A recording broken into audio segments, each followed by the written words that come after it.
성경 봉독을 하겠습니다. 출애굽기 12장 29절로 30절을 봉독합니다. 밤중에 여호와께서 애굽 땅에서 모든 처음 난 것 곧 위에 앉은 바로의 장자로부터 옥에 갇힌 사람의 장자까지와 생축에 처음 난 것을 다 치시매 그 밤에 바로와 그 모든 신하와 모든 애굽 사람이 일어나고 애굽에 큰 호곡이 있었으니 이는 그 나라에 사망치 아니한 집이 하나도 없었음이었더라. 아멘. 이번 시간에는 지난 시간에 이어서 사울 왕이 드디어 사악한 삶을 살다가 이제 마지막 정말 바로가 당한 10번째 재앙을 당하는 이제 장면이 나오게 되는데요. 그 비극적인 모습을 오늘 한번 또 살펴보도록 하겠습니다. 지난 시간에 블레셋과 이스라엘 간의 전투가 일어났다 말씀드렸습니다. 그래서 이 전투에서 이스라엘이 패전을 했습니다. 그래서 사무엘상 31장 1절에 보면 블레셋 사람이 이스라엘을 치매 이스라엘 사람들이 블레셋 사람 앞에서 도망하여 길보아 산에서 엎드러져 죽으니라. 왜냐하면 뒤로 계속 밀리다가 뒤에 길보아 산이 있으니까 길보아 산으로 올라가게 되고 결국 거기서 엎드러져 죽었다. 그래서 이스라엘이 패전했다는 것을 이렇게 한 절로 요약해서 설명을 하고 있습니다. 우리는 왜 이스라엘이 패전을 했을까? 그 원인을 생각해 보면 우선 전략상으로 이스라엘이 굉장히 허약했다 하는 것을 알 수가 있습니다. 블레셋은 이스라엘 평지에서 그 수많은 대군을 거느리고 와서 기세 좋게 이렇게 공격을 해오고 있지만 이스라엘 백성들은 산지에서 방어전이나 게릴라전 정도 하고 있는 이런 백성들이기 때문에 이 블레셋 사람들을 제어하기가 쉽지는 않았을 것이라 생각이 됩니다. 그럼에도 불구하고 이 전력상의 열세가 이스라엘의 패전의 원인이다 라고만 할 수는 없습니다. 왜냐하면 지난 세월들을 생각해 볼 때 전력이 이보다 더 열세였을 때도 이들이 믿음으로 행군했을 때 얼마나 큰 승리를 거두었는가를 우리는 알고 있기 때문에 그렇습니다. 사무엘상 14장에서 믹막스 전투에서 정말 죽을 수밖에 없었고 전멸될 수밖에 없는 그런 상황에서 요나단이 어떻게 믿음의 행군을 했고 어떻게 블레셋의 간담을 서늘게 했는지 큰 승리를 거두었는지를 우리는 보았고 또 엘라 골짜기에서 골리앗이 40일 동안이나 이스라엘과 이스라엘의 하나님을 조롱하고 있을 때 그 뉴페이스 다윗이 어린 소년이 나타나서 결국은 어떻게 이걸 대반전으로 이끌었는가를 우리는 생생하게 기억을 하고 있습니다. 그러니까 꼭 이스라엘이 패전했다는 것이 전략상의 약함 때문에 그렇다 그렇게 말씀드리긴 어렵고 오히려 이스라엘은 하나님이 함께 하시는 그런 백성이기 때문에 하나님의 뜻에 순종했을 때 그 지도자나 그 백성들이 하나님의 말씀에 순종해서 살았을 때는 전략과는 관계없이 그 전세가 얼마나 크고 두려움과는 관계없이 승리를 거두었고 그러지 못할 때는 결국은 패배할 수밖에 없었다 하는 것을 알 수 있는데 이번 전쟁도 마찬가지라고 볼 수가 있겠습니다. 그래서 이스라엘 백성들이 여기서 이렇게 패배를 했고 그 다음에 백성들이 패배로 끝난 것이 아니라 2절에 보면 사울과 그 아들들을 쫓아 미쳐서 사울의 아들 요나단과 아비나답과 말기수아를 죽이니라. 그래서 이들이 사울과 세 아들을 또 계속 추적을 했습니다. 사울은 왕이었고 세 아들도 중요한 요직에 있었겠죠. 그래서 추적을 하다가 결국은 세 아들이 먼저 죽었습니다. 그리고 3절에 보면 사울도 그 블레셋 병사가 쏘는 화살에 맞아서 굉장히 중상을 당했다고 기록을 하고 있습니다. 그래서 4절에 보면 사울이 이제 자기가 살아나지 못할 걸 압니다. 그럼에도 불구하고 자기가 이렇게 중상당한 채로 블레셋 사람들에게 생포가 되면 얼마나 큰 수모를 당할까 하는 것을 미리 알고 있는 것입니다. 그렇기 때문에 이들에게 수모를 당하는 것보다는 차라리 나를 죽여달라 하면서 그 병기를 든 소년에게 내 칼을 들어서 나를 찔러 달라고 그렇게 요구합니다. 왜냐하면 이 할례 없는 자들이 손에 내가 그렇게 수모받고 그들의 손에 죽기를 원치 않는다. 그렇게 말했지만 이 병기 든 자는 감히 자기 왕을 칼로 찌르지를 못합니다. 그래서 이러한 급박한 상황 속에서 사울 왕은 이방인의 손에, 할례 없는 자들의 손에 죽는 것보다는 차라리 이렇게 죽겠다 하면서 자기 칼로에 엎드러져서 결국은 자살로 자기 생애를 끝내게 됩니다. 그리고 병기든 소년이 보니까 자기의 왕이 칼날에 엎드러져 죽는 걸 보고 자기도 똑같은 방법으로 자기 칼 위에 엎드려서 그와 함께 죽었다고 성경은 기록을 하고 있습니다. 다시 말하면 사울 왕도 죽었고 병기단 지사도 죽었고 세 아들도 죽었고, 세 아들 중에는 요나단도 포함이 되어 있었고, 또 이스라엘 백성도 전사자가 얼마나 많았겠습니까? 그래서 이 전쟁은 완전한 블레셋의 승리로 이제 끝이 나게 됩니다. 그래서 이런 전쟁이 패전 소식이 전해지자 그 수넴이라든지 아니면 그 이스라엘 골짜기 그 근처에 있었던 이스라엘 백성들은 이 전쟁의 소식을 듣게 됩니다. 그리고 여기 있다가는 큰일 나겠다 싶으니까 각기 살겠다고 도망을 치게 됩니다. 그래서 성읍을 버리고 도망을 가고 결국은 그 버린 성읍을 블레셋이 접수를 하게 되는 이런 일들이, 비극적인 일들이 벌어지게 됩니다. 이런 상황 속에서 전쟁이 일어나면, 그리고 전쟁에서 이렇게 승패가 갈리게 되면 이제 승리한 쪽에서는 전사자들의 시체를 찾아다닙니다. 그래서 그들이 가지고 있는 귀중품들을 또 거기서 약탈을 하게 되는 거죠. 똑같은 일들이 이제 이 두 나라 간에도 벌어지게 됩니다.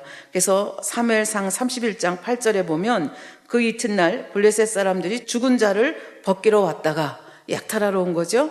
사울과 그 세 아들이 길보아 산에서 죽은 것을 보았습니다. 그래서 어떻게 했는가? 9절에 보니까 사울의 머리를 베고 그 갑옷을 벗기고 자기들의 신당과 백성에게 전파하기 위하여 그것을 블레셋 사람의 땅 사방에 보냈다. 그렇게 되어 있습니다. 우리는 이것이 굉장히 비참하죠. 전쟁에서 죽은 것만도 억울한데 지금 사울 왕의 경우에는 목이 잘렸습니다. 그리고 갑옷이 벗겨졌습니다. 그래서 잘린 목과 갑옷은 자기 블레셋 나라에 보내서 신당 순례를 하게 되고 백성들에게 우리가 이렇게 승전했노라고 알리는 기념품이 되어 있는 것을 우리는 볼 수가 있겠습니다. 이렇게 해서 자기들의 승리를 마음껏 자축하고 또 패전한 백성들은 엄청난 수치를 당하는 이런 전쟁의 가슴 아픈 모습을 우리가 여기서 볼 수가 있습니다. 10절에 보면 그 갑옷은 아스다롯의 집에 두고 그 시체는 벳산 성벽에 못 박았다. 이렇게 되어 있습니다. 다시 말하면 사울이 입었던 갑옷은 아스다롯. 이 아스다롯은 가나안의 3대 여신 중에 하나입니다. 아스다롯, 아세라, 아낙과 더불어서 전쟁과 풍요의 여신입니다. 그러니까 이 아스다롯 신전에 그 갑옷은 두고 그 다음에 이제 그 머리는 여기저기 이제 떠돌아다니는 그런 신세가 됐겠죠. 그리고 그 시체는, 그러니까 머리가 잘린 그 시체는 어디다 두었는가 하면은 벳산 성벽에 못 박았다. 근데 이제 그 사울의 시체만 못 박은 것이 아니라 세 아들의 시체도 같이 벳산 성벽에 못 박았다고 이제 성경은 우리에게 기록을 하고 있습니다. 그래서 우리가 이것을 보면서 어떻게 이렇게 비참하게 참으로 너무나 좀 잔혹하다 이런 생각을 할 수 있겠지만 사실은 그때 당시에 그 전쟁의 모습이 바로 이러했습니다. 예를 들면 아까 말씀드린 엘라 골짜기에서 그 골리앗과 다윗의 대격전이 벌어졌을 때 다윗이 물맷돌로 골리앗을 쳐 죽였습니다. 그랬을 때 다윗은 어떻게 행동했습니까? 칼도 없었잖아요. 그래서 골리앗이 가져왔던 골리앗의 칼을 가지고 골리앗의 목을 잘랐습니다. 그래서 그 목을 예루살렘으로 보냈고 그 갑옷은 자기 장막에 두었다. 성경은 그렇게 기록을 하고 있습니다. 블레셋 백성들도 마찬가지입니다. 자기들이 가지고 있던 자기들이 그 한 이 전쟁의 승리를 마음껏 구가하기 위해서 이렇게 그 적대국의 왕의 머리를 베서 순례를 시키고 그 시체는 벳산 성벽에 못 박는. 그래서 이스라엘 백성들은 자기 왕이 그렇게 성벽에 못 박혀 있는 모습을 보면서 얼마나 수치를 느낄 수 있었겠습니까? 우리 잠깐 지도를 한번 보겠습니다. 길보아 산에서 이제 죽고 그 다음에 그 시체를 어디다 갖다가 못 박았는가 하면 벳산 성벽에 못 박았습니다. 그래서 이제 아무도 돌보지 않는 까마귀 새들이 와서 쪼아먹는 이제 그런 형상이 된 거죠. 그런데 이런 벳산 성벽에 그렇게 못 박혀 있는 사울의 시체를 거두어 은혜를 갚은 사람들이 있었습니다. 그 사람들이 누군가 하면 길르앗 야베스 사람입니다. 저기 보면 세로로 이렇게 실선이 있는데요. 그 세로로 있는 실선은 요단강 줄기라고 여러분들이 생각을 하시면 되겠습니다. 그러니까 길르앗 야베스는 요단강 동편에 있고 벳산은 요단강 서편에 있는 지역입니다. 그러니까 길르앗 야베스에서 벳산까지는 한 21km 정도 된다고 하는데요. 그 요단강 그 서편 그쪽은 요단 계곡이라 그러죠. 굉장히 그래서 험난한 계곡이기도 하고, 그 다음에 사실은 저 벳산에 그 블레셋 사람들이 그 사울 왕과 세 아들의 시체를 못 박았는데, 지금 저기는 이스라엘 백성보다는 이 블레셋 군인들이 더 버글버글 하고 있는 그런 상황이다. 여러분들이 그렇게 생각을 하면 되겠습니다. 왜냐하면 이스라엘 백성들은 성읍을 버리고 도망갔고, 블레셋 사람들이 그 성읍을 접수해서 뭐 약탈도 하고 또 일부 거기에 뭐 살기도 하고 그러겠죠. 그러니까 어떻게 보면 굉장히 위험한 그것을 무릅쓰고 지금 길르앗 야베스 사람들이 이 사울의 시체를 거두어서 장례를 지냈다는 것을 그 다음 성경이 말해주고 있습니다. 11절 한번 보겠습니다. 길르앗 야베스 거민들이 블레셋 사람들이 사울에게 행한 일을 듣고 모든 장사가 일어나, 이 장사는 힘 있는 자가 일어나 밤새도록 가서, 왜 낮에 가면 지형도 읽을 수 있고 편할 텐데 밤에 갔겠습니까? 이 아까도 말씀드렸지만 벳산이나 저 근처는 이스라엘 백성의 수보다는 블레셋 군사의 수가 더 많습니다. 그리고 그들이 그 못 박았던 이 적대국의 왕과 그 왕자들을 시체를 거둔다는 것은 지극히 어려운 일입니다. 그러니까 밤에 몰래 가서 오염을 무릅쓰고, 여기 모든 장사가 일어나 밤새도록 가서 오염을 무릅쓴 거죠. 사울과 그 아들들의 시체를 벳산 성벽에서 취하여 가지고 야베스로 돌아왔습니다. 그리고 거기서 불살랐습니다. 불살랐다는 것은 화장을 했다는 얘기가 되죠. 화장하고 나면 뼈가 남지 않습니까? 그래서 그 뼈를 가져다가 야베스 에셀나무 아래 장사하고 7일을 금식하였더라. 그러니까 굉장한 성의를 다했고 예우를 다하고 오염을 무릅쓰고 사울 왕과 그 세 아들의 시체를 정성스럽게 장례를 치러주는 모습을 볼 수가 있습니다. 그래서 왜 불살랐을까? 우리 이스라엘 사람들은 매장을 한다고 하는데 왜 그 사울 왕의 시체를 불살랐을까? 그런 의문을 가질 수도 있겠는데요. 뭐 사람마다 의견이 다르긴 한데요. 뭐 이런 의견들이 있습니다. 예를 들면 사울 왕이 지금 목 이상이 없잖아요. 머리가 없는 시체를 이제 장례 지내기도 뭐 하니까 그러지 않았겠느냐. 아니면 지금 오늘 못 박았는데 그 다음날 와서 이거 빼간 게 아니지 않습니까? 또 이렇게 시간이 흐르는 동안에 결국은 시체가 부패해서 결국은 화장을 할 수밖에 없지 않았느냐. 이런 의견들이 있습니다. 그러나 어찌했든 이게 뭐 한 가지 두 가지가 뭐 다 합쳐진 의견이 될 수도 있겠는데요. 이렇게 해서 화장을 하고 그 뼈를 에셀나무 아래 장사했습니다. 왜 하필이면 에셀나무입니까? 여러분들이 사무엘상을 읽어가다 보면 사울 왕이 좋아한 나무가 에셀나무인 걸 알 수가 있습니다. 그래서 에셀나무 밑에 앉아서 정치를 논하고 전략을 논하고 그런 장면들이 곳곳에 있는 것을 볼 수 있습니다. 그러니까 길르앗 야베스 사람들은 이러한 그 사울의 습성을 알고 있었기 때문에 사울을 기쁘게 하고, 죽은 시체지만 이렇게 그 에셀나무 밑에 묻어주고 더군다나 7일 동안을 금식을 했다. 굉장히 슬퍼하고 애통했다. 그런 의미가 되겠습니다. 그러면 우리는 여기서 질문을 가질 수가 있죠. 왜 길르앗 야베스 사람들은 그렇게 위험한데 그 위험을 무릅쓰고, 자기들이 죽을 수도 있는데 그 위험을 무릅쓰고 이 사울과 그 아들의 시체를 이렇게 정성스럽게 거두었을까? 이런 질문을 할 수 있는데 여러분들은 이 질문에 대한 답을 이미 갖고 계십니다. 우리 지난 사무엘상 11장에 보면 암몬이 이 길르앗 야베스를 침입을 했습니다. 그래서 길앗 야베스는 너무 약해서 항복할 수밖에 없는 그런 상황이었는데 7일간의 말미를 달라고 하죠. 그래서 7일간의 이제 사자를 보냈는데 이때 사울은 왕이 된 지 아주 초창기였습니다. 얼마 되지 않았을 때인데 굉장한 의분이 일어나면서 더군다나 하나님의 영이 함께 임하면서 사무엘 선지자와 더불어서 함께 싸움을 하게 됩니다. 그래서 이 암몬 사람들이 얼마나 잔혹한지 너희들의 오른쪽 눈을 빼겠다고 그게 협박이 아니라 사실은 사울 왕이 마저 돕지 않았으면 실질적으로 오른 눈을 뺄 수밖에 없는 그런 절박한 상황 속에서 사울 왕이 의분을 일으켜서 백성들을 모아서 암몬 족속과 싸움을 하게 되고 그 싸움에서 이스라엘이 이겼습니다. 그래서 길르앗 야베스 사람들은 오른 눈을 뺄 뻔했는데 오른 눈을 빼지 않고 잘 먹고 잘 살게 됐기 때문에 이 사울 왕에 대한 사랑, 사울 왕에 대한 존경이 특심했습니다. 그래서 한 번 받은 은혜를 사실은 이게 초창기에 있었기 때문에 사울 왕은 40년간 왕위에 있지 않았습니까? 그러니까 거의 40년 세월이 흐른 다음에도 그 은혜를 잊지 아니하고 이런 위험을 무릅쓰고 사울 왕의 시체, 그 세 아들들의 시체를 가져다가 이렇게 은혜를 갚는 이런 아름다운 모습을 저희가 볼 수가 있겠습니다. 여하간 이렇게 해서 사울 왕은 어떻게 보면 40년간 처음엔 그렇게 아름답고 겸손했던 사울 왕이 40년간 왕위에 제의하면서 어떻게 변질이 됐는지, 그래서 어떻게 죽었는지까지를 지금 저희들이 쭉 살펴보았습니다.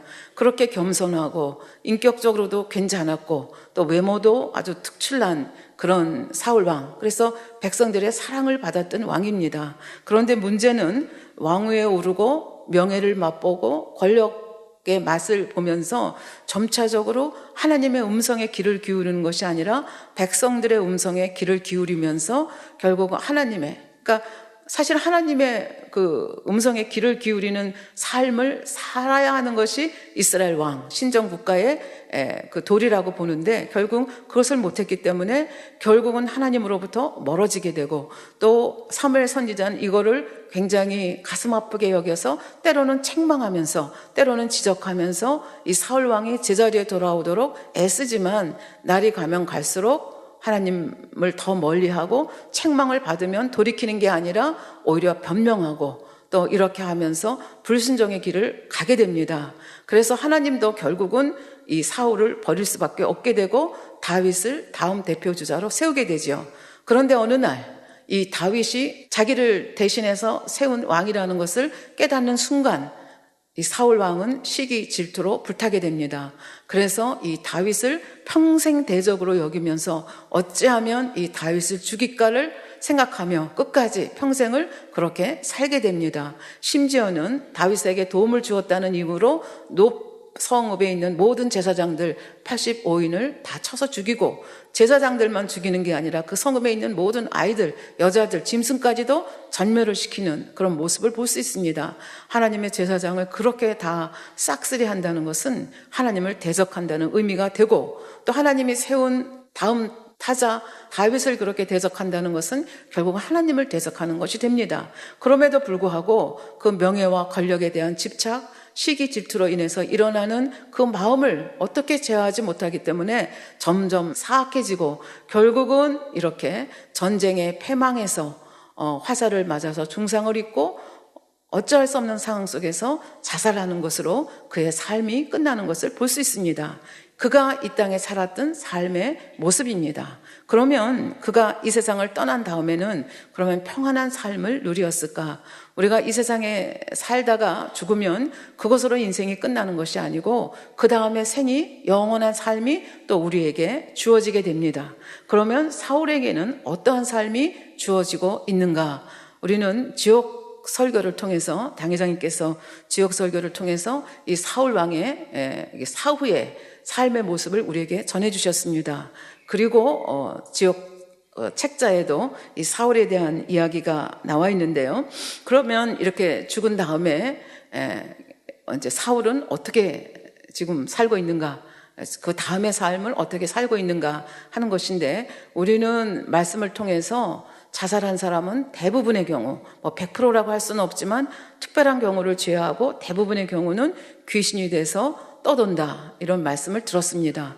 그러니까 사울도 마찬가지죠. 지금 귀신이 돼서 이 세상에서 떠돌고 있는 거죠.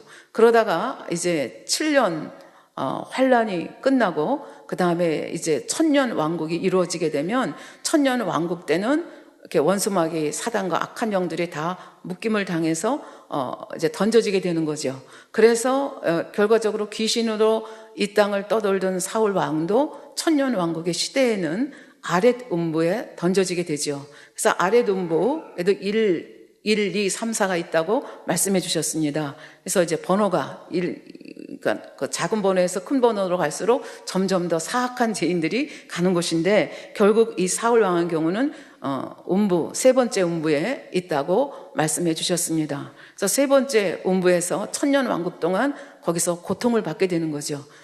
고통을 받게 되다가 백보자 대심판이 끝나면 음부에 있는 것이 아니라 지금 1, 2단계의 아래 음부에 있었던 사람은 불못으로, 그 다음에 3, 4단계에 있었던 사람은 유황못으로 던져져서 영생토록 고통을 받게 됩니다. 그러니까 사울 왕도 이제 그런 삶을 살게 되는 거죠.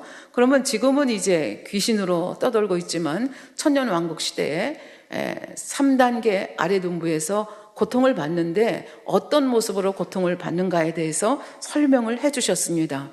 한마디로 말하면 날카로운 창에 배가 꿰뚫린 채로 공중에 매달려 있다. 그렇게 말씀해 주셨습니다.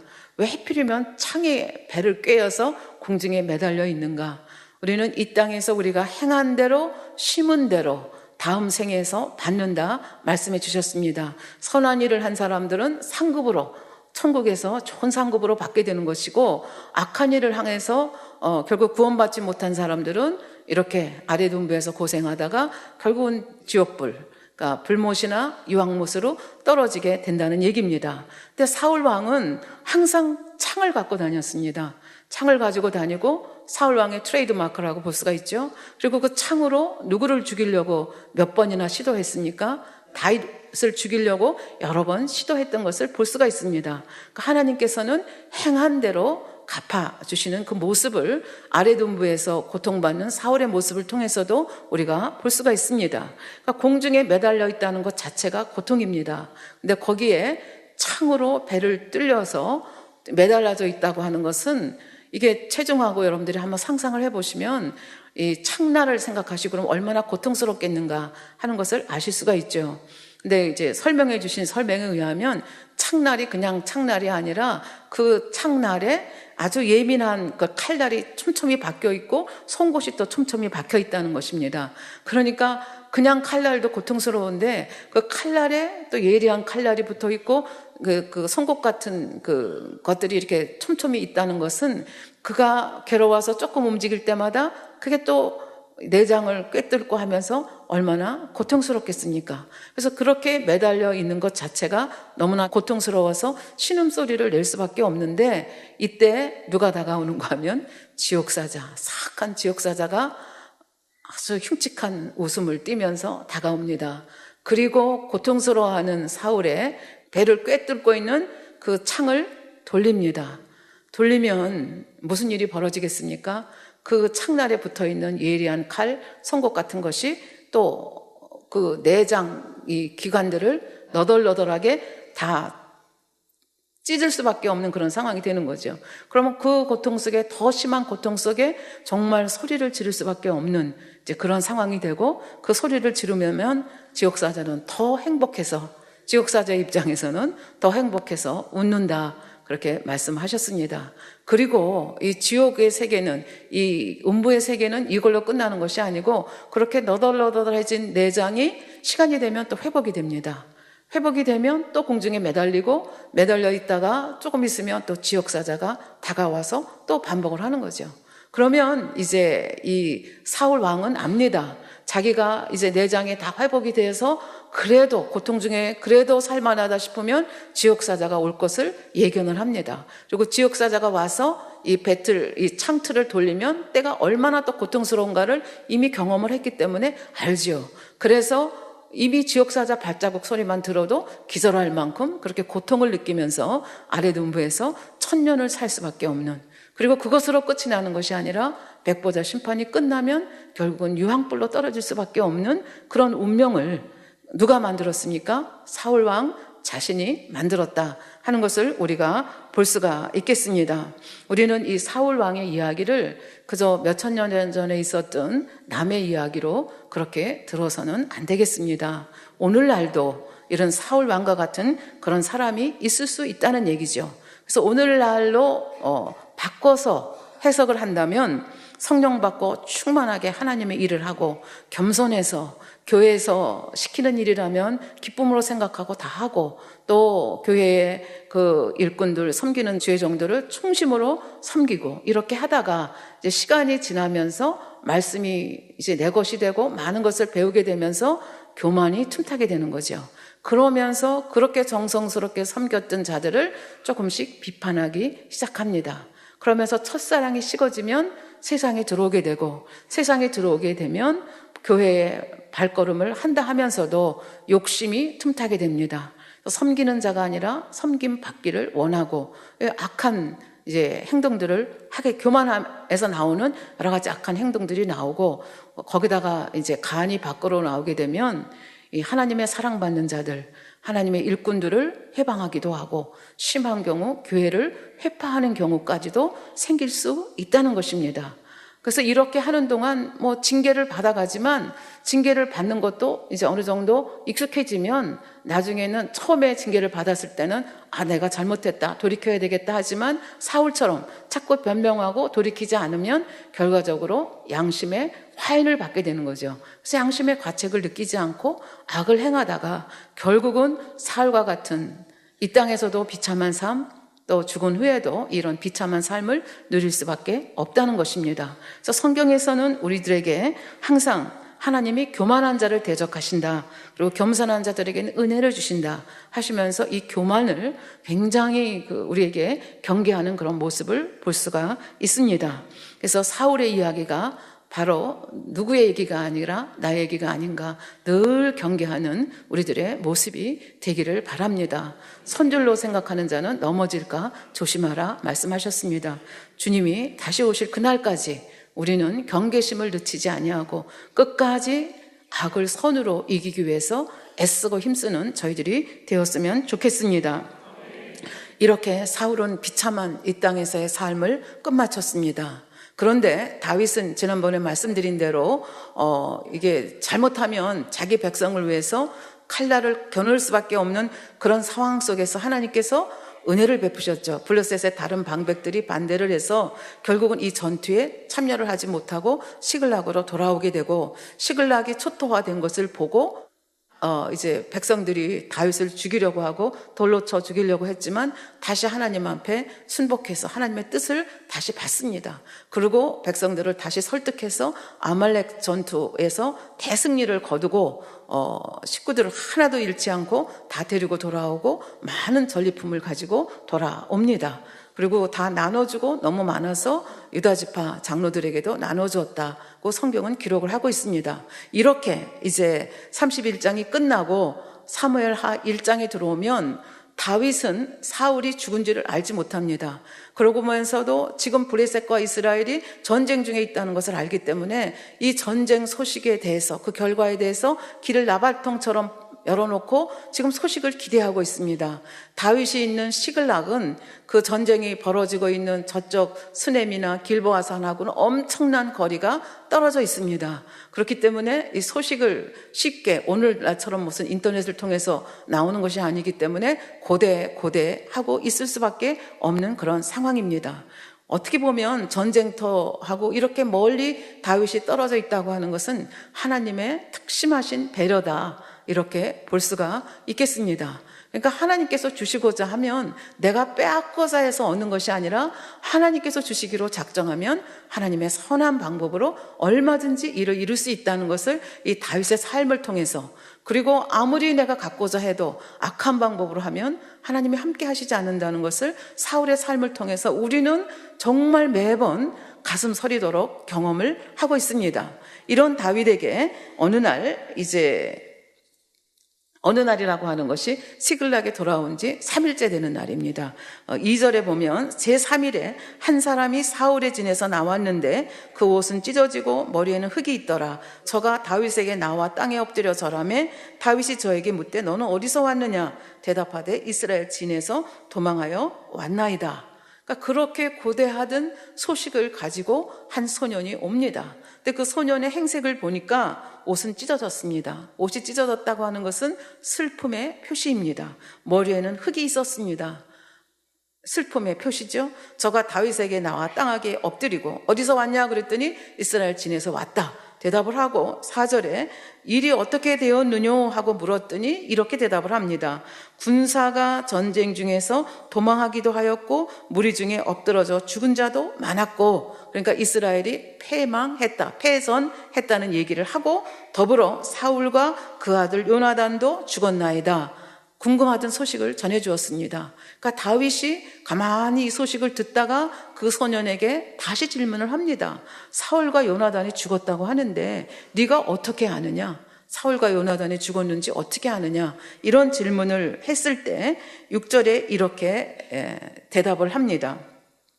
그에게 고하는 소년이 가로되 내가 우연히 길보아 산에 올라보니 사울이 자기 창을 의지하였고 병거와 기병은 저를 촉급히 따르는데 사울이 뒤로 돌이켜 나를 보고 부르시기로 내가 대답하여 내가 여기 있나이다 한즉 내게 이르되 너는 누구냐 하시기로 내가 대답하되 나는 아말렉 사람이니이다 한즉 또 내게 이르되 내 목숨이 아직 내게 완전히 있으므로 내가 고통에 들었나니 너는 내 곁에 서서 나를 죽이라 하시기로 저가 엎드러진 후에는 살 수 없는 줄을 내가 알고 그 곁에 서서 죽이고 그 머리에 있는 면류관과 팔에 있는 고리를 벗겨서 내 주께로 가져왔나이다.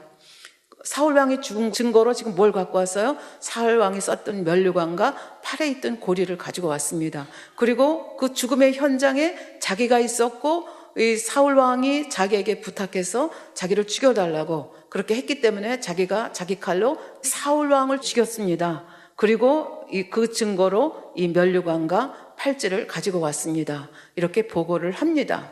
우리는 사무엘상 31장에서 왜 그렇게 자세하게 사울왕의 죽음에 대해서 기록하고 있는지 이제야 좀 이해가 가지 않습니까? 지금 바로 이 아말렉 소년이 이 사무엘상 31장에 있는 그 모습과는 완전히 다른 모습의 거짓 보고를 하는 모습을 여기서 볼 수가 있습니다. 그러니까 아말렉 소년은 왜 이렇게 그러면 거짓말을 했을까? 자기 자신의 자기가 이룬 만큼 자기네 육신의 생각 속에서 한 거죠. 그러니까 우연히 지금 길보아 산에 갔다고 되어 있지 않습니까? 아까도 말씀드린 대로 전쟁이 승부가 나면 승리한 군대들이 이제 그 전사한 자들을 다 뒤지는 거죠. 뒤져가지고 뭐 갑옷이 있으면 갑옷도 베끼고 금은 뭐 그런 것이 있으면 다 약탈을 하는 거죠. 그래서 블레셋 군도 이제 이 죽은 이스라엘 군사들을 약탈을 하러 물론 올라올 것입니다. 그런데 그 올라오기 전에 누가 먼저 간 거예요? 이 소년이 갔어요. 가서 보니까 뭐 이렇게 거짓말을 시킨 거죠. 근데 가서 이 소년이 가서 봤을 때는 이미 사울은 자살했잖아요. 죽었잖아요. 근데 그것을 죽었다고 하면 자기의 공로가 안 될 것이라고 이 소년은 생각한 것 같아요. 그래서 그 길보아 산이 어딥니까? 굉장히 먼 그곳에서 이쪽 남쪽 시글락까지 그 사울의 그 금면류관과 그 팔찌를 가지고 증거를 가지고 밤새도록 뛰어서 지금 다윗에게로 온 것입니다. 왜 그렇게 생각을 했겠습니까? 삼척 동자라도 압니다. 사울과 다윗은 서로 대적 관계에 있다는 것을 알기 때문에 이 소년의 수준에서 생각했을 때는 이 사울이 죽었다는 소식 그리고 그 면류관과 팔찌를 가지고 가면 다윗에게 큰 상을 받으리라는 엄청난 기대를 했고 거기다가 내가 죽였다 그러면 엄청나게 더 포상이 올라갈 줄로 생각을 해서 지금 다윗에게 이렇게 거짓 보고를 한 것을 볼 수 있습니다. 더군다나 자기를 아말렉 사람이라고 밝히고 있습니다. 사울 왕의 입장에서 보면 아말렉이라는 소리만 들어도 경기가 나지 않겠습니까? 왜? 아말렉과의 전쟁에서 전멸하라고 했는데 전멸하지 않았기 때문에 사무엘상 15장에서 완전히 하나님께로부터 버림을 받았거든요. 그러니까 아말렉 소리만 들어도 진저리가 날 텐데 그 아말렉 소년에게 자기를 죽여달라고 할 리도 없습니다. 그리고 자기를 죽여달라고 한 이유가 뭐예요? 이방인의 손에 가가지고 저 할례받지 않은 자들의 손에서 고통받다가 내가 수치를 당하느니 차라리 이렇게 죽겠다. 나를 찔러 죽여달라 한 것이 아닙니까? 그러면 블레셋이 이방인이라고 하면 아말렉인도 이방인입니다. 근데 하필이면 이방인에게 죽지 않겠다고 지금 수치를 당하지 않겠다고 하는 이 사울 왕이 이방인에게 자기를 죽여달라고 할 이유가 없지 않겠습니까? 이런저런 이유로 아무리 살펴보아도 이 소년이 거짓말을 하고 있다 하는 것을 우리는 짐작을 할 수가 있겠습니다. 근데 이 소년이 가지고 온 이 정보에 대해서 이 소년이 생각했던 반응이 안 일어납니다. 이 소년은 생각했습니다. 자기가 면류관을 가지고 가고 팔찌를 가지고 가고 사울 왕과 요나단이 죽었다고 그러면 다윗 왕이 할렐루야 아멘하고 자기 앞에 송아지를 잡아서 대접을 해줄 줄로 그렇게 생각을 했습니다. 그런데 다윗의 반응은 그렇지가 않았습니다. 어떻게 반응했는가? 사무엘하 1장 11절 12절 보겠습니다. 이에 다윗이 자기 옷을 잡아 찢음에, 옷을 찢었다는 건 슬픔의 표시라고 말씀드렸죠. 함께 있는 모든 사람도 그리하고, 그러니까 다윗과 함께 있던 600명의 용사들도 자기의 보스가 옷을 찢고 슬퍼하니까 한 마음이 되어서 같이 옷을 찢고 슬퍼한 것입니다. 사울과 그 아들 요나단과 여호와의 백성과 이스라엘 족속이 칼의 죽음을 인하여, 사울도 죽었고 요나단도 죽었고 백성들도 죽었고 참으로 슬픈 소식 아닙니까? 그러니까 칼의 죽음을 인하여 저녁 때까지 아침 몇 시에 도착했는지 모르지만 하루 종일 식음을 전폐하고 슬퍼하고 금식했다라고 성경은 기록을 하고 있습니다. 그러니까 이 소년, 아말렉 소년이 기대했던 것과는 굉장히 다른 반응을 보이고 있는 것을 볼 수가 있습니다. 그리고 금식이 끝난 다음에 다시 묻습니다. 다윗이 그 고한 13절 소년에게 묻되 너는 어디 사람이냐? 아까 분명히 아말렉 사람이라고 그랬거든요. 또 다시 확인을 합니다. 너는 어디 사람이냐? 대답하되 나는 아말렉 사람 곧 외국인의 아들이니이다. 이스라엘과 아말렉은 철천지 원수입니다. 출애굽기 17장부터 시작을 해서 하나님이 이 땅에서 아말렉을 전멸하라 말씀하셨기 때문에 하필이면 아말렉 사람이 이스라엘에 와서 산다는 것 자체가 불가능하다고 볼 수 있죠. 전멸시키라고 했는데 어떻게 거기 와서 살겠습니까? 그러니까 다윗이 다시 한번 확인하는 이런 작업을 볼 수 있습니다. 근데 이 소년은 이런 역사적인 배경까지는 모르기 때문에 자기가 이해하고 자기가 생각하는 범위 내에서 잔께 머리를 굴렸다, 이렇게 볼 수가 있겠습니다. 그래서 그 머리 굴린 결과가 어떻게 나타났는가? 14절에 다윗이 저에게 이르되 내가 어찌하여 손을 들어 여호와의 기름 부음 받은 자 죽이기를 두려워하지 아니하였느냐? 다윗은 아주 철저하게 지킵니다. 끝까지. 여호와의 기름 부음 받은 자는 하나님이 처리하시는 것이지 인간이 처리하는 것이 아니다라는 생각이 있기 때문에 어떻게 너 같은 아말렉 소년이 감히 하나님의 기름 부은 자를 죽일 수가 있느냐? 너도 죽어야 된다. 이것이 다윗의 생각이었습니다. 그래서 그 다음에 보는 대로 소년 중 하나를 불러 이르되 가까이 가서 저를 죽이라 하매 그가 치매 곧 죽으니라. 다윗이 저에게 이르기를 내 피가 내 머리로 돌아갈지어다. 내 입이 내게 대하여 증거하기를 내가 여호와의 기름 부음 받은 자를 죽였노라 함이라 하였더라. 그러니까 자기 입으로 자기가 죽였다고 했기 때문에 도망갈 그것도 없는 거죠. 그래서 결국은 자기 잔꾀로 인하여서 죽지 않아도 될 아말렉 소년이 다윗의 마음을 읽지 못함으로, 사실 다윗과 같은 마음을 갖는다는 것은 쉬운 일이 아닙니다.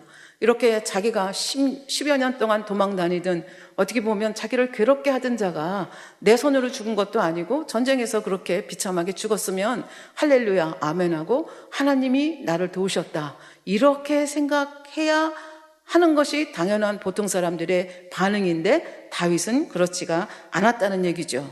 그래서 기뻐하지 않은 것은 물론이고 애가를 지었습니다. 애가는 슬픔의 노래입니다. 그래서 자기만 혼자 부른 것이 아니라 애가를 지어가지고 자기도 부르고, 지금 이제 자기가 속해 있는 지파가 유다 지파 아닙니까? 유다 지파 백성들이 다 이 애가를, 가사를 다 마음에 심고 애가를 부르도록 그렇게 지도해가는 그런 모습을 볼 수가 있습니다.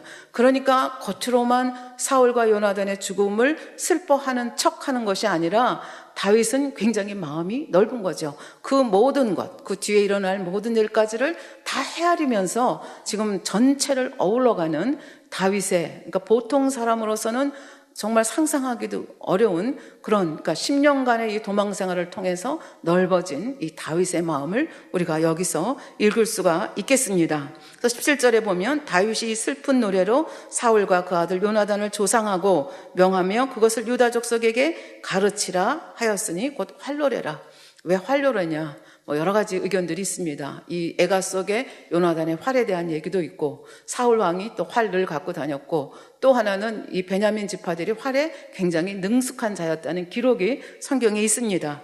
이런저런 이유로 또 사울 왕이 블레셋인의 화살에 맞아서 또 중상을 당하기도 하고, 이런 이유를 대지만 여하간에 이 노래를 활의 노래다 그래가지고 이제 노래를 부르는데 19절에 보면 이스라엘아 너희 영광이 산 위에서 죽임을 당하였도다. 이스라엘아 너희 영광이 산 위에서 죽임을 당했다. 이 영광은 누구를 말하는가? 그 다음에 보면 오호라 두 용사가 엎드러졌도다. 두 용사는 이제 쭉 읽어가다 보면 사울 왕과 요나단을 얘기합니다. 그래서 그 영광, 이스라엘의 영광이 산 위에서 죽임을 당했다고 하는 것은 이 가사로 미뤄보아서 사울 왕과 요나단을 지칭하는 것으로 볼 수가 있겠습니다.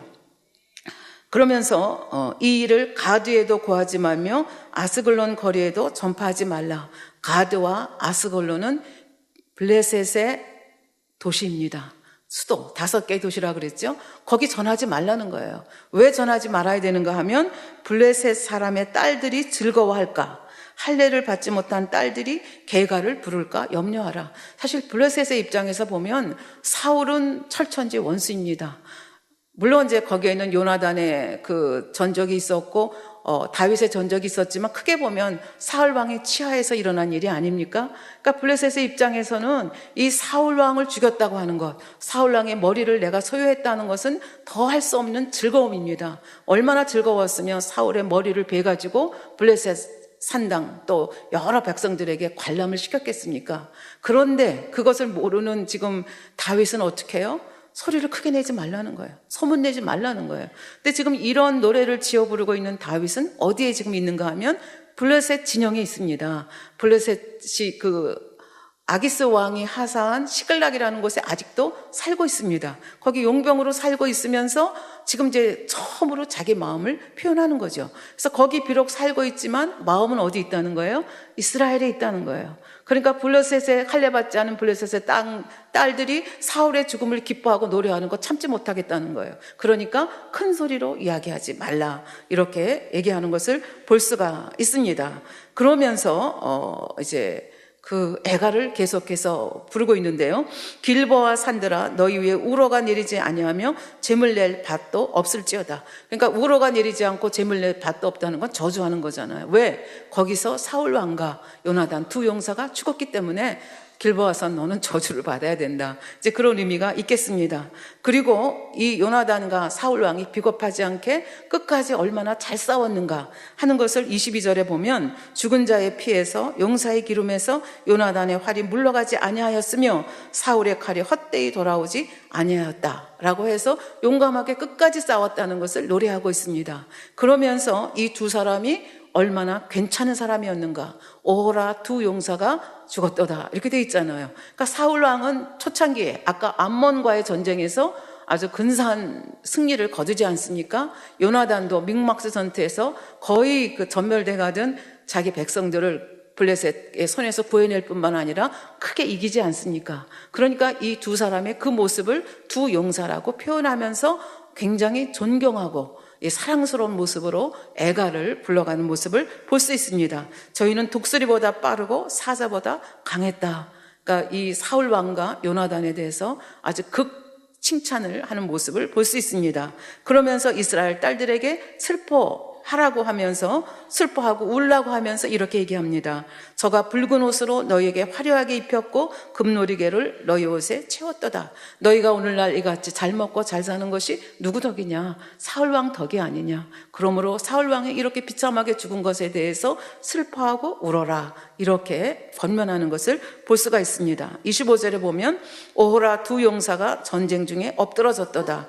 요나단이 너희 산 위에서 죽임을 당하였도다. 그래서 오호라 두 용사가 전쟁 중에 엎드러졌다고 하는 이 기절이 짧은 몇 기절 속에 3번이나 등장을 합니다. 그리고 마지막으로 자기 형님과 같았던 요나단에게 그 사랑의 고백을 하지요. 어떤 여인의 사랑보다도 승했던 요나단의 죽음을 슬퍼하면서 그 요나단에 대한 슬퍼하는 마음을 표시하는 것을 볼 수가 있습니다. 내 형 요나단이여, 내가 그대를 애통함은 그대는 내게 심히 아름다움이라. 그대가 나를 사랑함이 기이하여 여인의 사랑보다 승하였도다. 오라 두 용사가 엎드러졌으며 싸우는 병기가 망하였도다. 이렇게 해서 애가를 지어서 자기만 부르는 것이 아니라 유다지파 사람들이 다 부르도록 하고, 유다지파 사람들이 이 노래를 부르면서 우리가 이겼다가 아니라 이 사람들도 우리가 품어야 하는 사람들이구나, 우리가 더 마음을 넓게 써야 하는 것이구나 하는 그 다윗의 마음을 같이 전달받기를 원하는 그런 염원이 여기에 들어있다고 볼 수가 있겠습니다. 이렇게 시글락에 거하던 다윗이 이제는 자기 나라로 돌아갈 때가 되지 않았을까? 그냥 돌아가면 되는데 돌아가지 아니하고 여호와 하나님께 여쭤봅니다. 내가 유다 한 성읍으로 올라가리까? 그랬더니 여호와께서 올라가라.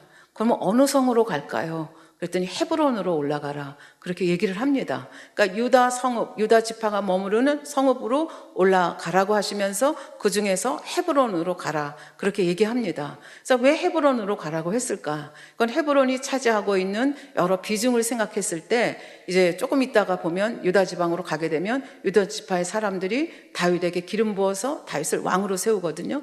그래서 유다 지파 성읍의 그 중심에 있는 성읍이 바로 무슨 성읍인가 하면은 헤브론 성읍입니다. 그러면서 이 헤브론 성읍은 갈렙이 그 아낙 자손들을 쫓아낸 그런 산지입니다. 그러면서 군사의 요충지이기도 합니다.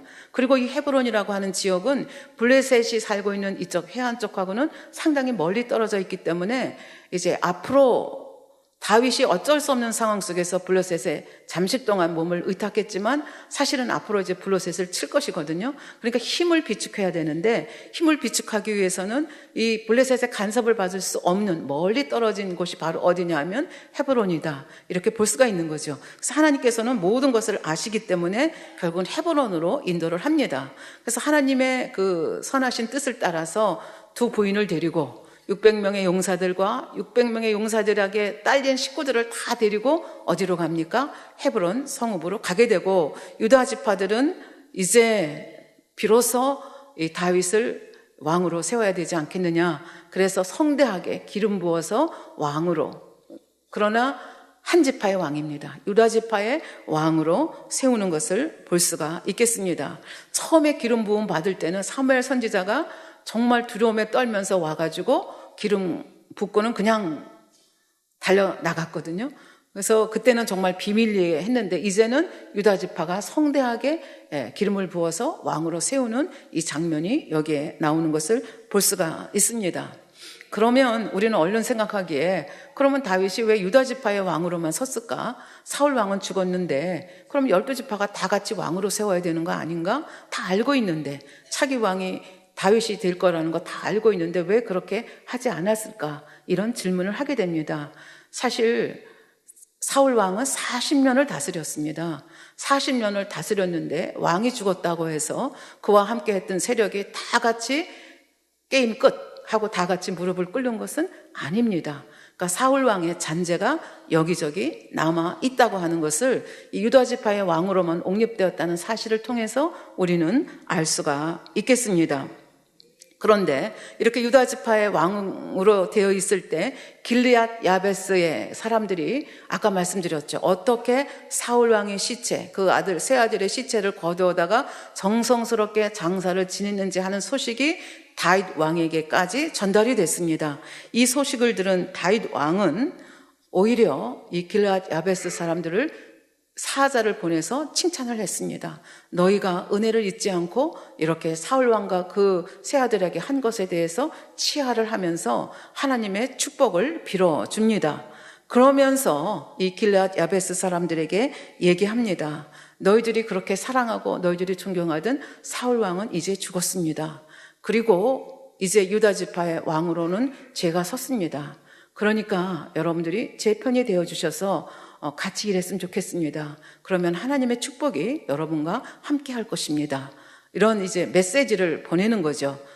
왜 이런 메시지를 보냈겠습니까? 길르앗 야베스 사람의 한 일들이 너무 칭찬받을 만한 일이기 때문에 사울 왕은 내 원수라고 생각을 하지 않기 때문에 사울 왕을 잘 대해준 그들을 또 다윗이 칭찬을 하면서 또 그들을 내 편으로 끌어들이고자 하는 마음도 있죠. 이 길르앗 야베스 사람들은 어찌 보면 그 사울 왕 편을 드는 그 11지파의 사람들 중에서도 특심하게 사울 왕을 사랑하는 사람이라 아마 자부할 수 있을 것입니다. 이런 사람들이 이제 사울 왕의 시대가 끝나고 다윗 왕의 시대가 왔다고 하는 것을 인정하고 다윗 왕의 편에 서게 되면 이제 이 통일이라고 하는 것이 훨씬 더 쉬워질 것이라는 생각을 다윗도 왜 하지 않았겠습니까? 그런데 인간의 일이라고 하는 것이 그렇게 내 생각대로 만만하게 굴러가지는 않습니다. 그래서 어떻게 만만하지 않게 굴러갔는가? 사무엘하 2장 8절부터 9절에 보면 이렇게 되어 있습니다. 사울의 군장 넬의 아들 아브넬이 이미 사울의 아들 이스보셋을 데리고 마하나임으로 건너가서 길르앗과 아술과 이스루엘과 에브라임과 베냐민과 온 이스라엘의 왕을 삼았더라. 그러니까 다 무릎 꿇고 들어오지 않았다는 얘기죠. 여기서 아브넬을 여러분들이 기억을 하실 것입니다. 아브넬은 사울 왕이 왕으로 있는 동안에 군대 장관으로 있었습니다.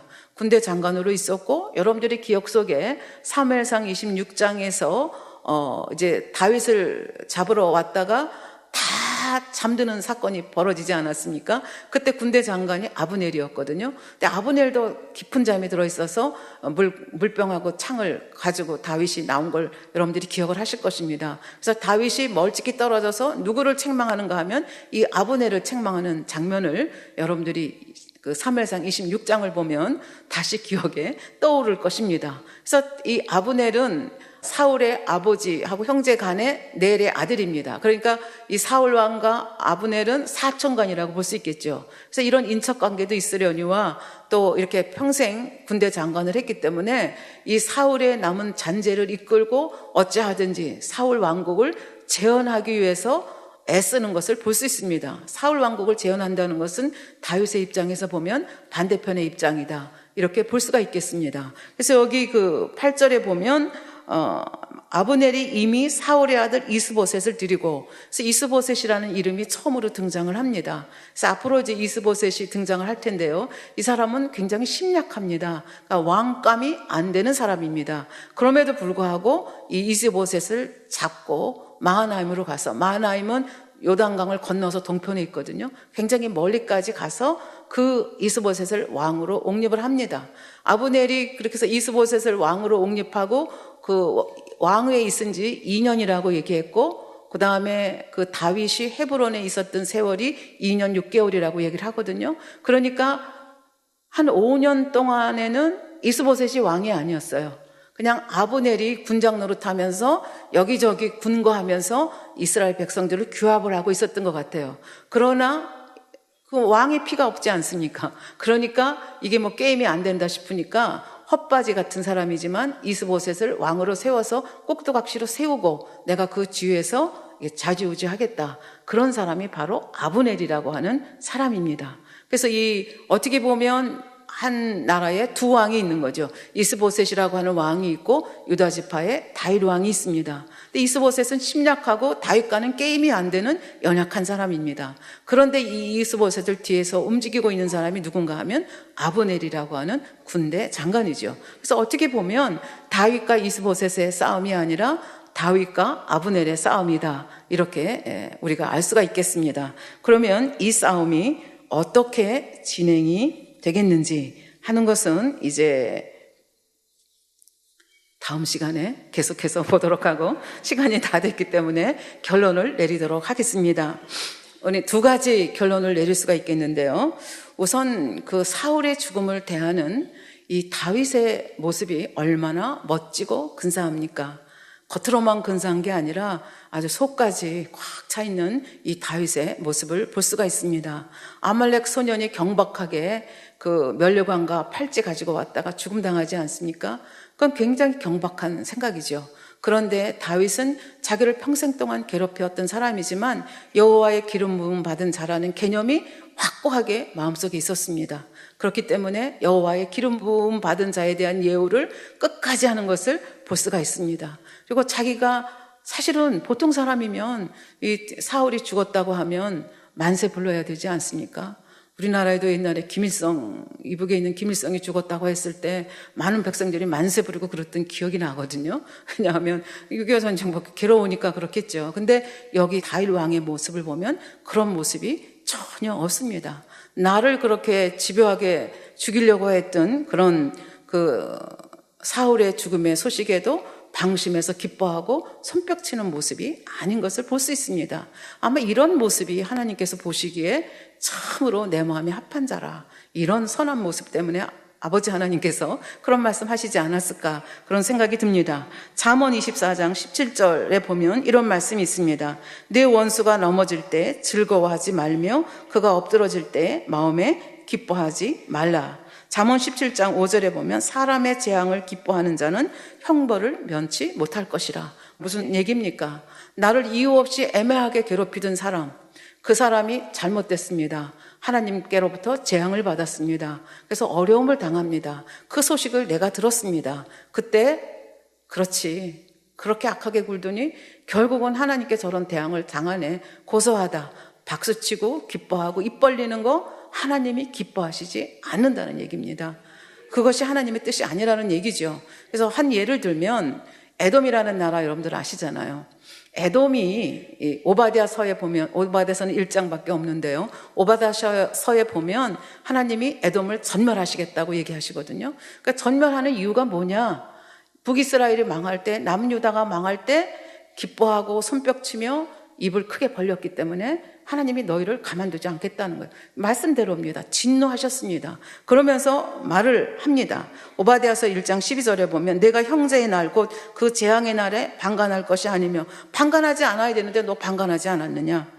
유다 자손의 패망하는 날에 기뻐할 것이 아니며 기뻐해서는 안 되는데 너 손뼉치고 입 크게 벌리지 않았느냐? 그 고난에 내가 입을 크게 벌릴 것이 아니라. 근데 입을 크게 벌리고 하하하고 좋아했다는 얘기예요. 13절 내 백성이 환난을 당하는 날에 내가 그 성읍에 들어가지 않을 것이며, 성읍에 들어가지 않아야 되는데 들어갔다는 얘기예요. 환난을 당하는 날에 내가 그 고난을 방관하지 않을 것이며 환난을 당하는 날에 내가 그 재물에 손을 대지 않을 것이라.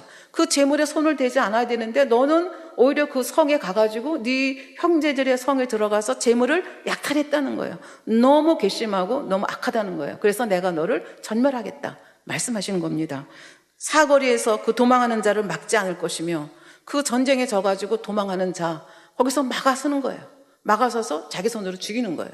그거 굉장히 괘씸하다, 그 얘기예요. 그 다음에 고난의 날에 그 남은 자를 대적에게 붙이지 않을 것이니라. 근데 너는 어떻게 했느냐? 그 유다 백성들 잡아가지고 다른 나라에 노예로 팔지 않았느냐? 너의 그 잔혹한 행위에 대해서 내가 참지 못하겠다. 그로 너희를 전멸시키겠다. 아버지 하나님께서 그렇게 오바댜서에서 말씀하는 것을 볼 수가 있습니다.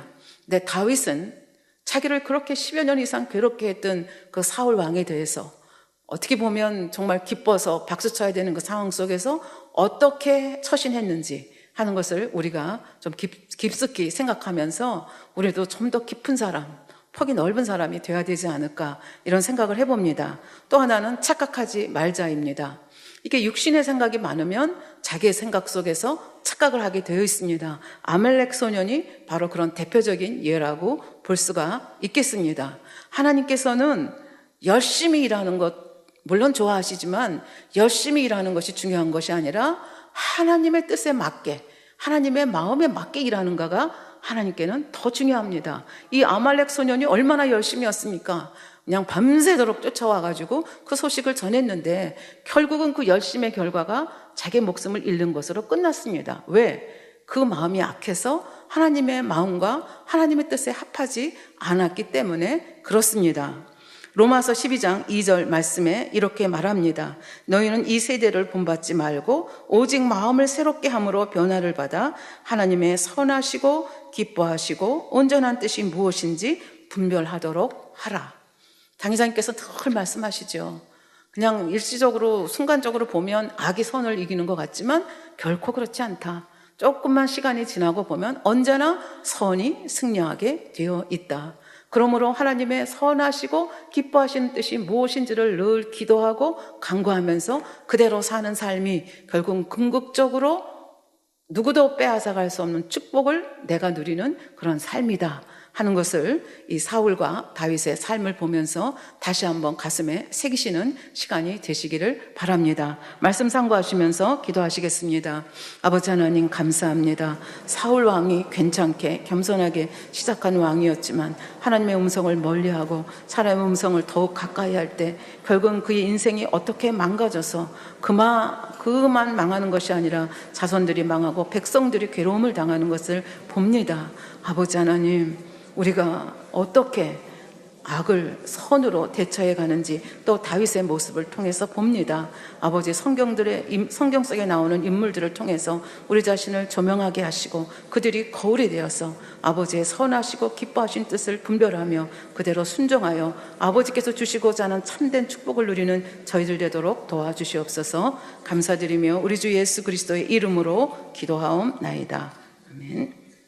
영상을 통하여 당회장님의 환자를 위한 기도를 받으실 때 아픈 곳이나 연약한 곳에 손을 얹고 기도 받으시고 아프지 않는 분들은 가슴에 손을 얹고 마음의 소원을 위해 믿음으로 기도 받으시기 바랍니다. 할렐루야. 전능하신 사랑의 아버지 하나님, 이 시간 기도받는 모든 성도님들 위해 안수하여 주옵소서. GCN과 인터넷과 화상을 통해 기도받는 지교회와 지성전 그리고 전 세계 하나님의 자녀들 위에도 시공간을 초월하여 역사하여 주시기를 원합니다. 믿어지는 믿음을 주시고 부정적인 생각과 의심의 세력을 물리쳐 주옵시며 모든 시험 환난도 물리쳐 주옵소서. 머리부터 발끝까지 오장육부 뼈 마디마디 온몸의 신경 조직 세포 등 아픈 곳마다 성령의 불로 태우시고 근본의 빛으로 역사하여 주옵소서. 예수 그리스도의 이름으로 명하노니 원수마귀 사단 모든 질병 균 연약함아 물러가라. 빛이 여임하라. 모든 불치 난치병도 성령의 불로 태워 깨끗게 하여 주옵소서. 말라리아를 비롯한 모든 풍토병도 물리쳐 주옵소서. 감기, 기침, 열, 몸살, 독감 등 각종 유행성 질병도 다 물러가라. 어떠한 유행성 질병 균도 틈타지 않게 지켜 주옵소서. 위암, 폐암, 간암, 유방암, 자궁암, 대장암, 피부암 등 각종 암과 에이즈, 백혈병, 뇌졸중, 고혈압, 저혈압, 심장병, 폐병, 위장병, 당뇨, 부인병, 피부병, 갑상선 질환과 모든 염증도 깨끗게 하여 주옵소서. 소아마비, 중풍, 관절염, 디스크도 온전케 하여 주옵소서. 요통, 두통, 신경통을 비롯한 모든 통증은 사라질지어다. 간질, 자폐증, 우울증, 조울증, 노이로제 등 모든 정신질환도 물러가라. 모든 마비된 것도 풀어지고 일어나 걷고 뛸지어다. 눈도 잘 보이게 하옵시고 귀도 잘 들리게 하여 주옵소서. 소경은 눈을 뜨고 기머거리는 들으며 벙어리는 말할지어다. 각종 사고, 후유증도 깨끗게 하시고 부러진 뼈도 붙여 주옵소서. 화상 입은 것도 온전케 하옵시고 화기암 물러가라. 열도 물러가라. 아버지 흉터 나지 않게 역사해 주시기 원합니다. 마약을 비롯하여 각종 약물과 독극물, 중독도 깨끗함을 입을지어다. 죽은 신경과 세포가 살아나며 죽은 자도 살아나게 하여 주옵소서. 잉태의 축복도 주시기를 원합니다. 잉태의 축복을 받으라. 예수 그리스도의 이름으로 명하노니 원수마귀 사단아, 하늘 공중 곳에 잡은 악의 영들아 물러가라. 그의 사자들도 물러갈지니라. 이 땅의 악한 영, 더러운 영, 거짓되고 간사한 영, 의간질하고 미혹하는 모든 어둠들은 물러가라. 모든 흉악의 결박을 풀고 어둠아 물러가라. 빛이 여임하라. 아버지 하나님, 부르짖어 기도할 수 있는 능력을 주시고 죄를 버리고 성결될 수 있는 능력을 주옵소서. 영원히 잘됨같이 범사에 잘되게 하시고 가정의 복음화도 이루어 주시기를 원합니다. 한 주간도 모든 사고와 재앙으로부터 지켜주시고 불통이 없는 형통한 삶을 살 수 있도록 축복해 주옵소서. 성령의 불담으로 천군 천사와 주님의 불꽃 같은 눈동자로 모든 하나님의 자녀들과 가정, 일터, 사업들을 지켜주시기를 원합니다. 학생들에게 지혜와 명철을 더하시고 공부할 수 있는 뜨거운 마음과 열정도 더하여 주옵소서. 마음과 생각을 세상에 빼앗기지 않도록 지키시고 하나님을 뜨겁게 사랑하는 학생들로 축복하여 주옵소서. 하나님의 자녀들이 먹으나 마시나 입으나 무엇을 하든지 하나님 앞에 영광 돌리는 삶이 되게 축복하여 주시기를 원합니다. 나는 하나님을 만났노라, 체험했노라, 응답 받았노라, 축복 받았노라, 간증하는 입술이 되게 역사하여 주옵소서. 아버지 하나님 감사합니다. 홀로 영광 받으옵소서. 우리 주 예수 그리스도의 이름으로 기도하옵나이다. 아멘.